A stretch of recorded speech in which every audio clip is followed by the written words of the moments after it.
نووسنگیان ئارتی لە بەغدا ڕاستەوخۆ لە ناوبینەی پەرلەمان لەگەڵمان نەبێت. ئومێد سڵاو لە بێوردەکاری دانیشتنەکەی ئەمڕۆی پەرلەمانی عێراق چییە؟ بەڵێ تەفگەر سڵاو لە تۆش هەڵبەتە ئەمڕۆ بە پێی خشتەی کاری کە دەستەی سەرۆکایەتی پەرلەمان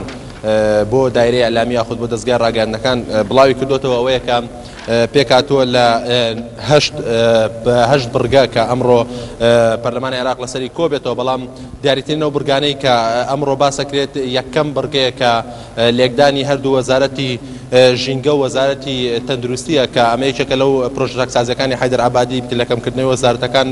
لە 33 وەزارەتەوە بۆ 22 وەزارەت و لە ئێستادا پەرلەمانی عێراق لە بڕگەی دووەمی ئەمڕۆی دانیشتنەکەدا باس لە لێکدانی هەردوو وەزارەتی ژینگە و وەزارەتی تەندروستی ئەکات. هەر لە هەمان خشتەی کارە کە ئەمڕۆ وا بڕیارە دانیشتنی لەسەر بکرێ پرۆژە یاسایی چەکە کە یەکێکە لەو پرۆژە یاسانی کە لە ماوەی ڕابردوودا هەوڵێکی زۆر دراوە تاکو بێنە بینای پەرلەمان و خوێندنەوەی یەکەمی بۆ کراوە و پرۆژە یاسایە ئەمڕۆ خوێندنەوەی دووەمی بۆ ئەکرێت. لەم پرۆژە یاسایەدا باس لەوا کرێت کە هەر هاوڵاتیەک بۆی هەیە چەک هەڵبگرێ، بەڵام بەپێی ئەو مەرجانەی کە لەم پرۆژە یاسایە دیاری کراوەوە تا چەند پێویستی بە چەکە یاخود چۆن چەک بەکارهێنێت، ئەمە شواکات لە ڕاستیە چەکێکی زۆر کە لە ئێستادا لە دەست هاوڵاتیانە حکومەت بتوانێت لە ڕێ بەپێی یاسا لیان وەربگرێتەوە. ئەمەوەش بڵێم تافگەر هەر لە خشتەی کاری ئەمڕۆدا دەبوو ئەوە ئیزافە بکرایە کە بانگەشتکردنی یاخود میوانداریکردنی حەیدەر عەبادی بوو کە لە پێشەمەی ڕابردوودا سەلیم جبوری ئاماژەی بۆ کرد کە لەم هەفتەیەدا لەناو ئەم هەفتەیە حەیدەر عەبادی ئامادەی دانیشتەکانی پەرلەمانە بێ، بەڵام لە خشتەی کاری ئەمڕۆدا بە هیچ شێوەیە باس لەوە نەکراوە و ئەمەوێش بڵێم لە کۆتا بڕگەی ئەمڕۆ لە کۆتا بڕگەی دانیشتەکانی پەرلەماندا هاتووە کە بڕگەی هەشتەمە ئەویش پرۆژە یاسای پتاقەی نیشتیمانیە یاخود کارتی نیشتیمانیە. ئەم کارتە یەکێکە لەو پرۆژانەی کە لە ماوەی ڕابردوودا لە ماوەی لە دوای ساڵی 2023 تا لە دوای ڕوحانی حکومەتەکەی سەدام حوسێنەوە تا ئێستا سەرجەم کابینێک لە دوایەکانی حکومەتی عێراقی هەوڵێوادن کەم پرۆژە یاسا بکەنە بواری جێبەجێکردنەوە و ئەم پرۆژە یاسا لەم خولەی پەرلەمان خوێندنەوەی یەکەمی بۆ کراوە، لە ئەمڕۆدا خوێندنەوەی دووەمی بۆ کرێت. ئەمەش ئەواکە کە سەرجەمی هاوڵاتیانی عێراقی سەرجەم کەرەستەکانیان دەبێت بە یەک پیتاقا و بە یەک کارتێکی نیشتیمانی کە ئەو کارتە دەبێتە پێناسەی شخصی سەرجەم پێناسەی شارستانی یا خودباری شارستانی سەرجەم هاوڵاتیانی عێراق. ئەمەوە بڵێم ئەم پرۆژە یاسای هەرێمی کوردستان شەگرێتەوە، بودجەیەکی زەخمی بۆ دابین کراوە و لەگەڵ کۆمپانیایکی ئەڵمانیدا گرێبەستی ئیمزا کردو حکومەتی عێراقی و بڕیارە دوای ئەوەی کە ئەم پرۆژە یاسایە پەسەند دەکرێت هەموو هاوڵاتیانی عێراق ببنە خاوەن کارتی نیشتیمانی خۆیان. بەڵێ تەفگەر ئەمە ناوەڕۆکی بڕگەکان یاخود دانیشتەکەی ئەمڕۆی پەرلەمانە. بەڵێ ئومێد چنە کۆکێک هەیە لە نێوان فراکسیۆنەکانی پەرلەمان لەبارەی و پرۆژە یاسانەی کە ئەمڕۆ گفتوگویان لەبارەوە دەکرێت؟ لە ڕاستیە تەفگەر ئەو پرۆژە یاسانی کە ئەمڕۆ لە بینای پەرلەمان تاوتوی ئەکرێت تەنها پرۆژە یاسای چەکە کە تۆزێک ناکۆچی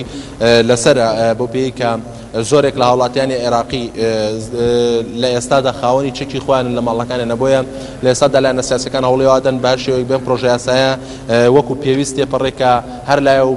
دەوێت بە سوودی خۆی تێپەڕێ. ئەمەوێش بڵێم لە بڕگەی دووەمیشا بە هەمان شێوە ئەگەری زۆرێک لە نیقاشکردنێ لەسەر لێکدانی هەردوو وەزارەتی ژینگە و وەزارەتی تەندروستی. ئەمەوێ بڵێم کە وەزارەتی ژینگە